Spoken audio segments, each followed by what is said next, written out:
I can't show you what I'm sewing, but I can show you what I am fixing, altering, and dyeing. Hello there, welcome back to the June May channel. My name's Paula Jean, and I can't tell you what I am sewing because I am currently working on a new bra pattern. I'm testing it for Ruby's Bras of Sahara Bra fame. So they are coming out with a new pattern. And I can tell you that it is an underwire bra pattern, unlike the Sahara that did not have an underwire. It is what I'm wearing under this shirt right now, and I've been wearing it for the last 3 days. So that tells you how much I am liking it so far. And I cannot wait to hack this into a bathing suit top because while technically you can turn any bra pattern into a swim top, I feel like this one is particularly suited to the kind of bathing suit top that I've been wanting to make for a while. So yeah, I think that's about all I can share about it. So today I'm actually going to be taking you through some glow-ups of some old favorites that have kind of lost their luster, but I think they still have some life in them. So let's get into it. First on the list are my very hardworking Nelly joggers.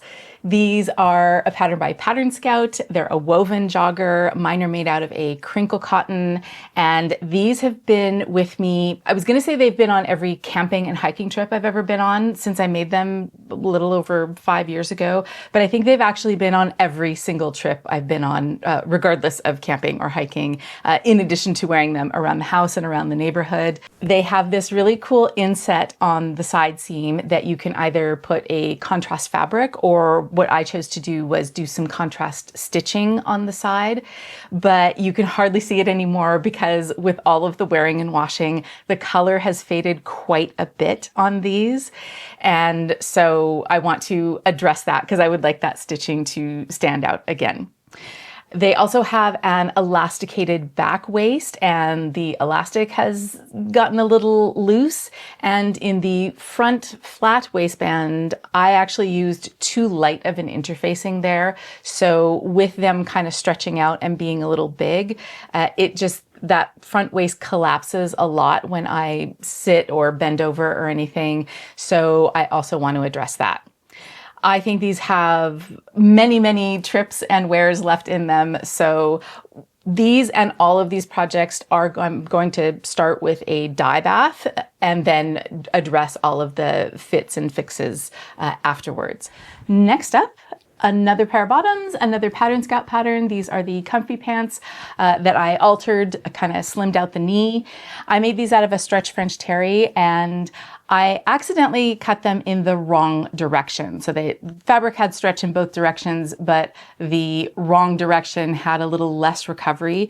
So now that I have worn and washed and dried these so much, the crotch and the knees have really bagged out. And also the color has faded in some spots that I just think they need a little bit of a color refresh. I'm going to see also what that hot dye bath does to those loosening areas, because right now when I pull them out of the dryer, I get maybe 1.5 wears out of them before they're kind of uncomfortably baggy and I have to fold over the waistband to have the crotch sit in the right place. And I don't like doing that. So I'm probably going to have to address those, but I'll see what the dye bath does first after I've refreshed the color. I'm also going to give my wild and wacky Love Notions Sunday romper a bit of a glow up. This is a jumpsuit that I made from fabric that a friend gave me, and I actually didn't expect this to hold up as well as it has. And I love everything about it. It's comfy, it's fun, but the white background of the print, or it's actually a specially dyed fabric, but the white background has really gotten kind of dingy and kind of that gray blue that's just kind of like a nothing color. So I want to experiment and see if I can throw it in a darker dye bath, but still maintain the contrast of some of that zebra striping, I'm hoping. And I mean, if I don't, it's fine. But I'm going to see if I can maintain that. And I've enjoyed wearing it as is, but I think I would also like it with a little bit more of a subtle contrast. So we'll see what happens.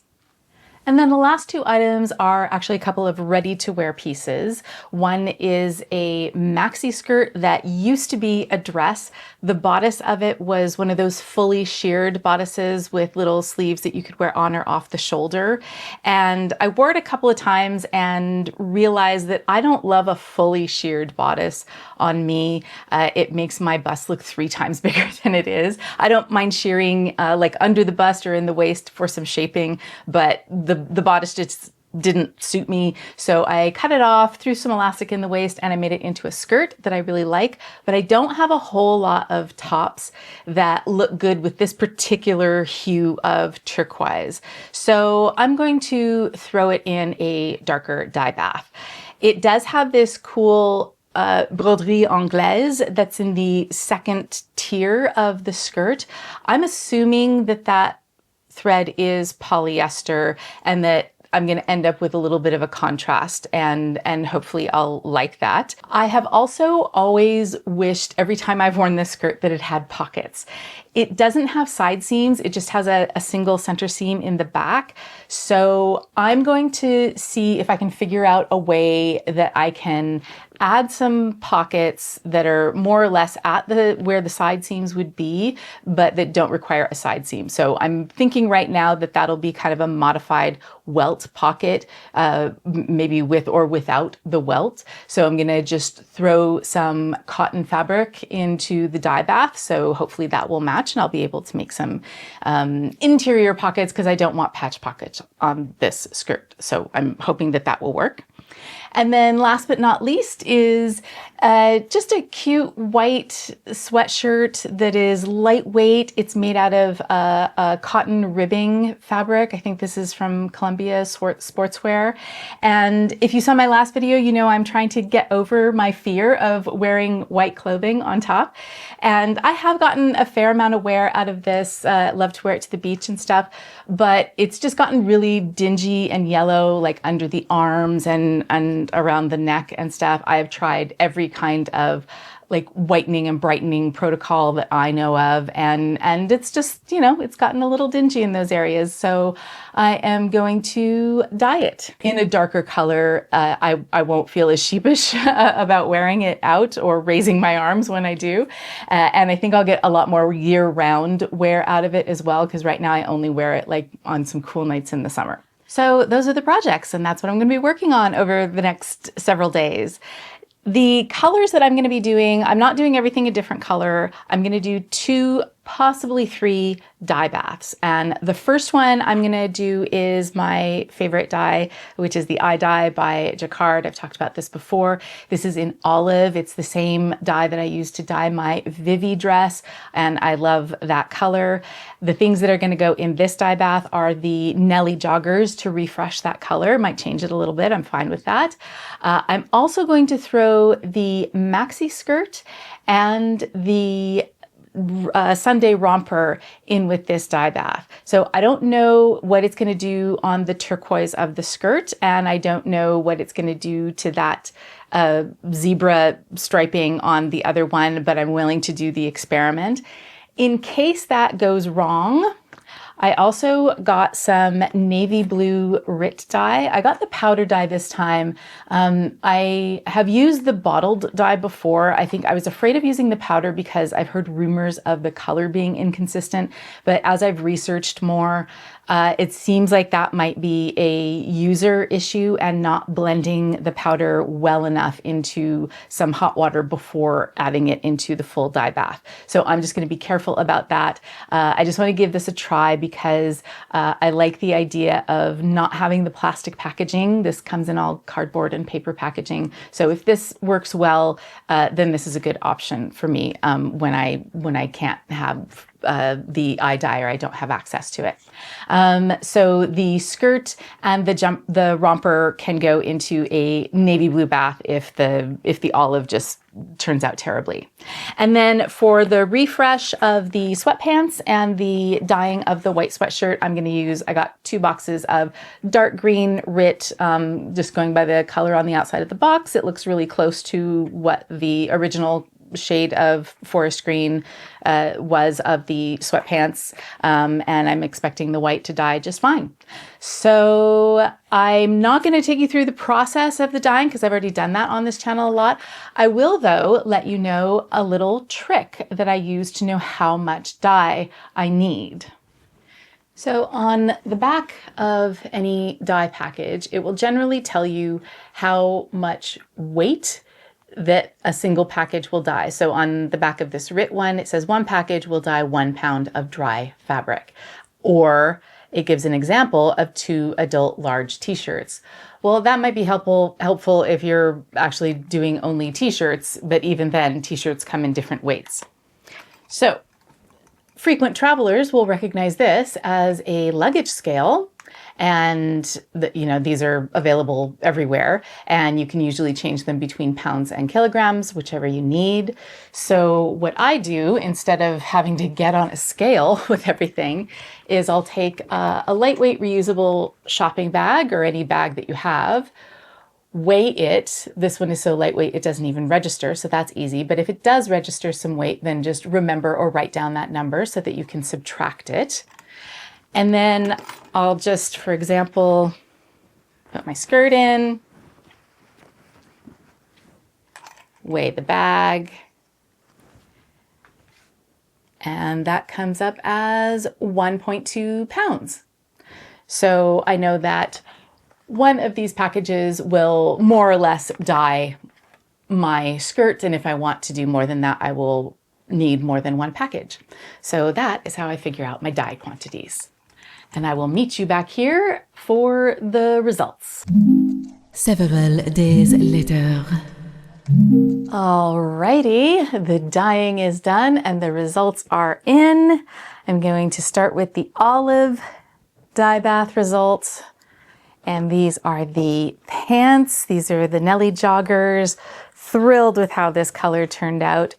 So I don't know if it had shown up on camera before, but the way that these had faded, they had kind of faded unevenly. So the thighs and kind of the things that were more exposed to the sun and stuff when I'm out walking in them, these had faded a little bit more than like the side seams. But I'm actually kind of happy with the way that the color distribution worked, because it does still have that little bit of lighter color here and darker on the sides, but it's consistent on both sides. So I'm happy with it. I am mostly just really ecstatic about the fact that my contrast stitching on that side panel now stands out again, because it was just fading into the background before.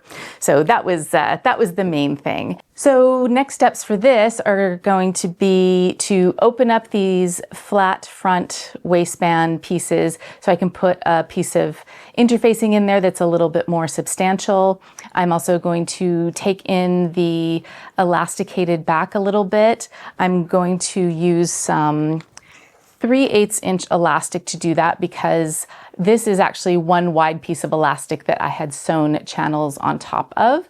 So I'm just going to open up the side seam on both sides, unpick the little bit of top stitching that I have there that's holding the elastic in place, and then just thread these through those channels and pull that in a bit. And then the last thing will be replacing the elastic on the cuff, because I had removed it in order for the dye to be unencumbered at the cuff. So that is what's next for those. Next is the jumpsuit, and I am just in love with how this turned out.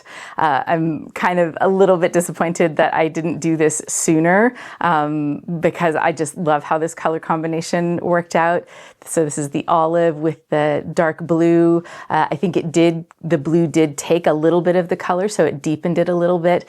And I know that there's a lot of people out there who, for some reason, blue and green together gives them hives. I've never understood it. I'm not one of those people. If you are, I'm sorry to trigger you, but I think this turned out great. There's nothing to fix on this, and I'm just really excited to wear it. And the final thing in the olive dye bath, believe it or not, was the skirt. You're probably thinking, no, you made a mistake. You put that in the forest green dye bath, but no. This was that bright turquoise, and because that was the base, it did turn out more of a forest green. I'm not mad about it at all. I think it looks beautiful, and I'm so thrilled that the embroidery on the broderie anglaise turned out to be a natural fiber, so it did take the dye, and I think it looks really, really pretty. So next steps for this are to add my pockets. I think I've decided on some welt pockets, like a single welt pocket structure here. And I did throw some cotton batiste into the dye bath that I thought could be pocket bags. Obviously, it doesn't match perfectly, but because these are only going to be pocket bags that are going to be on the inside, I'm not really worried about it. However, I do want the welts to match perfectly. So because this skirt is so long, this is a maxi skirt and it actually grazes the top of my foot. So I think I can afford to lose maybe 1.5 inches or 2 inches on the bottom, rehem it, and use those pieces to make my welts, and then the fabric will match perfectly. And I'm also really excited to wear this. I have a lot of tops that'll coordinate with this color, so success. So onto the forest green. These are the sweatpants. Really happy with how this color refresh turned out. There was a little tank top that I had made to coordinate with these at the time that I originally made the sweatpants. And because the sweatpants had been worn so much more than the tank top, they actually were 2 different colors because this was more faded. But this is the tank top, and look at how great that color matches. Like, I didn't expect it to be that good. So now I could wear these together as sort of a faux little workout jumpsuit or whatever. And next steps for these sweatpants is to fix that bagginess. And I'm going to do that by taking in the crotch seam. When I put these on, I think I have about, a total of 2 inches, but like 1 inch on each side of the inseam here. So I'm going to take that up here. And then for the baggy knee situation, I had an idea to maybe open up the side seams of each of the legs and cut out this loose section and maybe quilt it, or maybe do some pin tucks across, kind of to emulate a moto kind of look, just to take up the slack in the knees, and then resew that piece to the front and then resew up the side seams. That might turn out to be a disaster, and my backup plan for if that happens is to just cut these off into some workout and walking shorts. So we'll see what happens with that. And finally, the sweatshirt. Sorry for the clanging zipper on the table. So this is an interesting little story. I thought that because this was white, because it was 100% cotton, I really expected this to take up more of the dye. And maybe it's because of the thickness of the fabric and because it's a rib knit. I'm not getting any white show through or anything, so it did dye everything, but I was expecting just a deeper, richer color. And originally I thought, like, okay, I'm gonna have to get some more dye and throw this in another dye bath. But as I've kind of lived with it in the couple of days since it's dried, I think I'm gonna leave it as is for the moment, because it did what I had intended, which was to kind of mask those yellowing areas. There's a little bit of mottledness that looks pretty intentional. I'm not sure if it's coming through on the camera or not, but I'm kind of liking the deep sea foam that this turned out to be. I had my mind set on a forest green, but I don't hate this color. So I'm gonna live with this for a little while and see how it feels. And if I really want it to be a deeper color, then I'll just dye it all on its own without something else in the dye bath. So yeah, I'm going to do those repairs and alterations, and then we will have a little fashion show. Hey sewing fans. So remember when I told you that in the original dress, this only had a single center back seam? Well, what I didn't tell you was that ever since I cut this off into a skirt and just put an elastic waist in, I have actually worn that single center back seam as a side seam, because this is basically the same all the way around. There's no like kind of hip shaping or anything like that. It's just this elastic waist that's giving it any shaping. So I've always worn this at the side. What I only realized now after dyeing it is that there is actually a second seam directly across from that other one that I thought was a crease in the fabric, because it's only in this top tier. So I never noticed it before, but I have noticed it now, and it has changed my pocket plan from doing welt pockets to doing side seam pockets, which will work just fine on the original side. But on this side, I think what I'm going to do is unpick this a little bit and then cut down this what would be a side seam a little bit. And I think I'll be able to kind of taper off the seam to nothing. And then I can just do side seam pockets on both sides, which will be much, much easier. So I've already gone ahead, and these are my pocket pieces. And I did cut off 1.5 inches from the hem of the skirt. And I'm using that to just sew onto the pocket here, so that if this is the pocket opening here, if that happens to come open or whatever, that I still have a section of pocket that matches the skirt. And so I won't have that contrast of the weird olive with the forest green. So I've already done it here, and that's worked great. And so I'm just getting ready to do it on this other side here. The bottom of the hem was finished with a really narrow serged rolled hem, and I just kept that and just stitched that right down, and Bob's your uncle.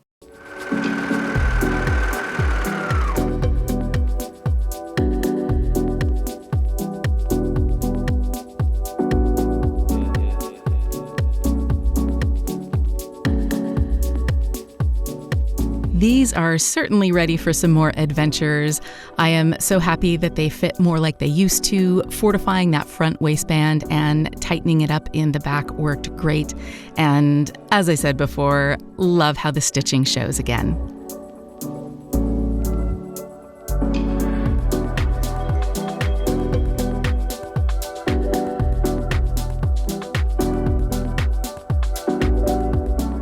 I think this might be my second favorite transformation.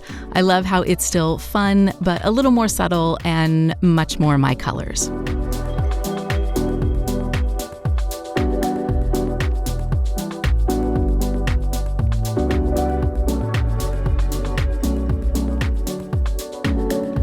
And they're back. The original color, the original fit. I no longer have to fold over the waistband, and it turns out all I had to do for the knee is take it in at the side seams, and that took care of the bagging. Sometimes it's the simplest thing. I am prepared to get some hate on this because I know there's a lot of people who love a beachy white sweatshirt. But I am telling you, I am absolutely going to wear this more often in this color. I can wave to my friends without embarrassment, and it's a little less precious than a white one for me.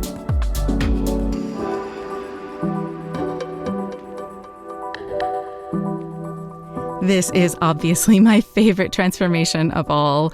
I love the color. I love how the embroidery stands out a little bit more. And just using that little hem piece for the pocket facing worked great. And I love having pockets in this skirt. So thank you for sticking with me. This was a long one. Let me know your favorites in the comments. I will let you get back to your summer. And as always, take great care of yourselves, and I'll see you in the next one.